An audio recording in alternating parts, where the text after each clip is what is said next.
Asia cup শেষ হতেই আবারও ক্রিকেটে মেতে উঠবে বাংলাদেশ। মহাদেশীয় লড়াই শেষে সিরিজ চালু মরুর বুকে। প্রেস বিজ্ঞপ্তিতে লড়াইয়ের দিনক্ষণ আর স্থান জানিয়েছে আফগানরা।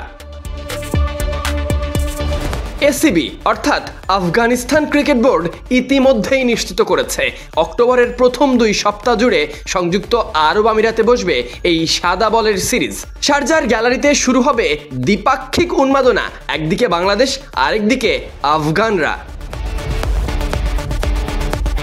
উল্লেখিত ব্যাপারটা পরপর 2 দিন থাকবে। প্রথম আনুষ্ঠানিকতা কিভাবে? শুরুটা শারজাতে 2 অক্টোবর প্রথম টি-20-র পরদিনই আবারও মাঠে নামতে হবে দ্বিতীয় টি-20-তে মুখোমুখি হতে। সিরিজের তৃতীয় টি-20 অবশ্য 5 অক্টোবর, অর্থাৎ সপ্তাহ জুড়েই রঙিন ক্রিকেটে মাতবে মরুর শহর।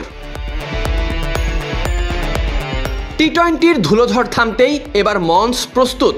একদিনের ঠিকানা পাল্টে আবুধাবিতে বসবে 3 ম্যাচের লড়াই। 8, 11 এবং 14 অক্টোবর হবে 3 ওয়ানডে ম্যাচ। যেন এশিয়া কাপের রেশ টেনে নিয়ে যাবে নতুন স্বাদে ডুবে যাওয়ার গল্পে। গ্যালারিতে গলা ফাটানোর সুযোগ মিলবে ভক্তদের মাঝে।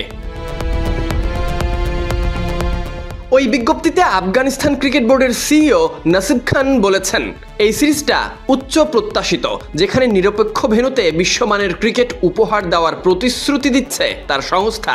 একই সুরে বিসিবির সিইও নিজামুদ্দিন চৌধুরী জানিয়েছেন, এশিয়া কাপ পরবর্তী এই সফর বাংলাদেশের পারস্পরিক শ্রদ্ধা আর বোর্ডগুলোর দৃঢ়তা সম্পর্কে আরও একবার ফুটিয়ে তুলবে, দৃঢ় করবে।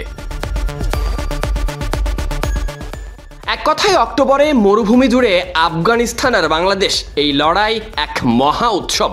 এশিয়া কাপের উত্তাপ শেষ না হতেই সেই রেশ ধরে দুবাই আবুধাবিতে চলবে নতুন গল্প। তাই তো দেশ ও সমর্থকেরা উপভোগের অপেক্ষায় শুধু রোমাঞ্চ।